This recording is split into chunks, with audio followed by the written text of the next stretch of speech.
आज हमारे साथ अजय जाखड़ जी। अजय जी, आपका बहुत बहुत स्वागत है। जी नमस्कार।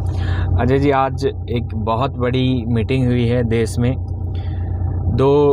कई पार्टियां एकत्रित हुई हैं और जो करीबन 26 पार्टियां एक साथ हुई है, जिसमें वो चाहती है कि 2024 के चुनाव है लोकसभा के, उसमें किसी भी तरह से भाजपा को हराया जाए और वापस से अन्य सरकार आई जाए, या कांग्रेस हो या कोई भी हो। पिछली बार ये बैठक पटना में हुई थी, उसमें 17 पार्टियां विपक्ष की एकजुट हुई थी।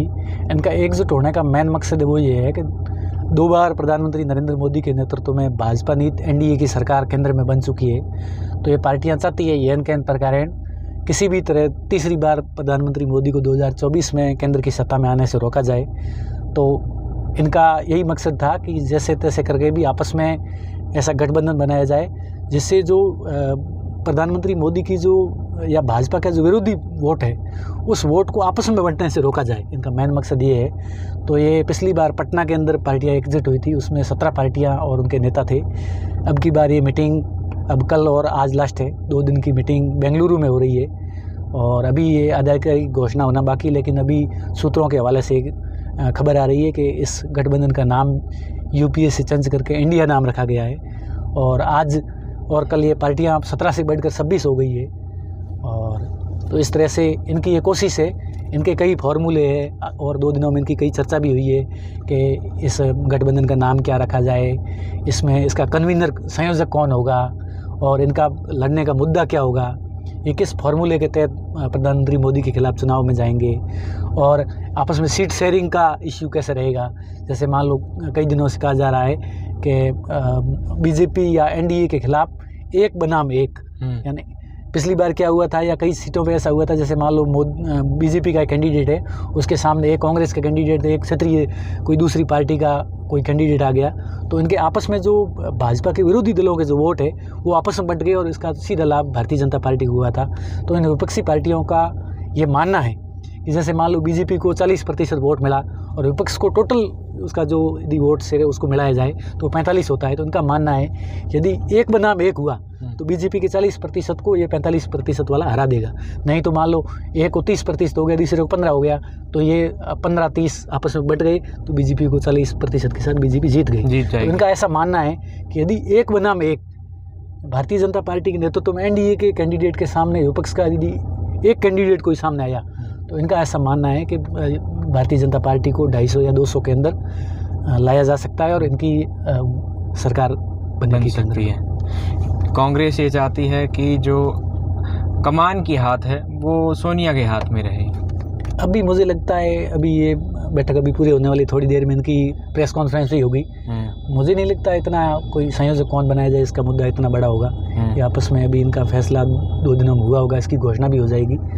तो नीतीश कुमार को भी बना सकते हैं और अलग अलग क्षेत्र वाइज उसका बंटवारा करके भी आपस में ग्रुप वाइज, जैसे मान लो पूर्वी जो क्षेत्र है जैसे पश्चिम बंगाल है, उड़ीसा है, उस साइड का ममता बनर्जी को बना सकते हैं। उत्तर भारत में इनको नीतीश कुमार को बना सकते हैं, साउथ में स्टालिन को बना सकते हो। तो इसमें अलग अलग है वो, और सोनिया गांधी के नाम पे भी सहमति बन सकती है क्योंकि कांग्रेस है वो इन विपक्षी दलों की गठबंधन में सबसे बड़ी पार्टी है। लेकिन कांग्रेस ऐसा आइडियल रवैया शायद नहीं अपनाएगी क्योंकि कांग्रेस पिछले 2 जो लोकसभा चुनाव में कांग्रेस की लोकसभा चुनाव में भी और राज्य के चुनावों में भी कांग्रेस की बहुत बुरी गत हुई है। तो कांग्रेस अपनी तरफ से तो ये कभी नहीं चाहेगी और विपक्षी पार्टियां भी नहीं चाहेगी कि छोटे मोटे विवादों के चलते एक बार जो 2024 का लोकसभा चुनाव इसमें बुरी तरह से हारना नहीं चाहेगी।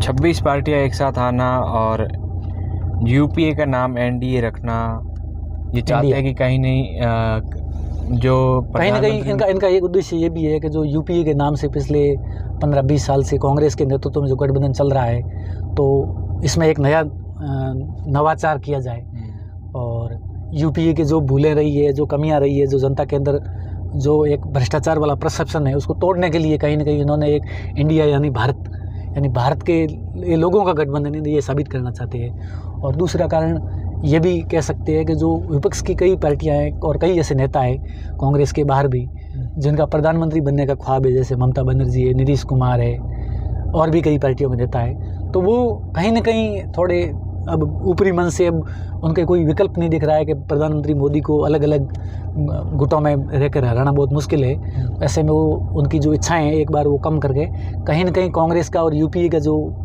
उस प्रभाव को कम करने के लिए इन्होंने इंडिया वाला कहीं ना कहीं वो चाहते हैं कि गृह मंत्री या कई मंत्री कहीं ना कहीं वो अपना मतलब पलड़ा थोड़ा भारी रखना चाहते हैं। जो कांग्रेस का जो दबदबा है उसको कहीं ना कहीं थोड़ा डैमेज कंट्रोल के रूप में उनकी कोशिश है।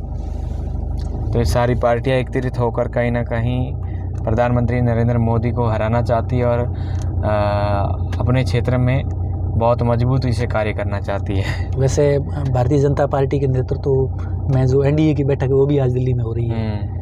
तो प्रधानमंत्री नरेंद्र मोदी के नेतृत्व में अध्यक्ष जेपी नड्डा वगैरह कुल 38 जो विपक्षी जो ये गठबंधन है इसके खिलाफ एनडीए के जो छोटी छोटी पार्टियां हैं और जो एनडीए के पुराने सहयोगी दल है वो सब एकत्रित हो रहे हैं और अभी 4 बजे से उनकी मीटिंग है।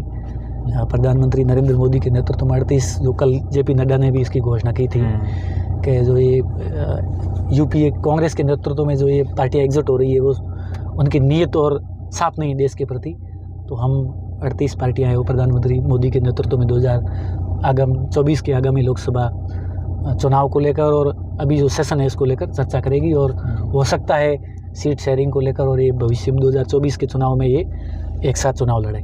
तो कई पार्टियां भारतीय जनता पार्टी पे अपने कई नई भी जुड़ी है, कई पुरानी भी है, कई पार्टी तो देखिए किस तरह से भाजपा के सामने एक बड़ी चुनौती कह सकते हैं कि 26 पार्टियां एकत्रित होना, एक बड़ी मीटिंग होना और भाजपा की भी नेतृत्व में भी 38 पार्टियां छोटी सही लेकिन एकजुट होना।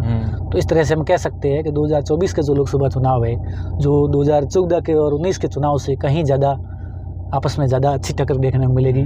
कहीं ना कहीं यदि पत्रकारिता की भाषा में या विश्लेषण की भाषा में ऐसे ये भी कह सकते हैं चुनावी परिदृश्य का महाभारत 2024 के लोकसभा चुनाव में हमको देखने को मिलेगा। एक महाभारत काफ़ी दिलचस्प चुनाव क्योंकि काफ़ी सारी पार्टियां जो है काफ़ी सारी पार्टियां हैं, कई मुद्दे हैं और एक अच्छी टक्कर देखने को मिलेगी। कहीं ना कहीं ये पत्रकारिता का विश्लेषण करने वाले लोगों के लिए, आमजन के लिए भी ये काफ़ी दिलचस्प चुनाव होगा।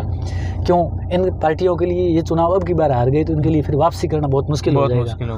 और प्रधानमंत्री मोदी के नेतृत्व में हम सब जानते हैं कि पिछले 10 साल में भारतीय जनता पार्टी काफ़ी संगठन की दृष्टि से और कभी सभी क्षेत्रों में बहुत मजबूती से उभर रही है।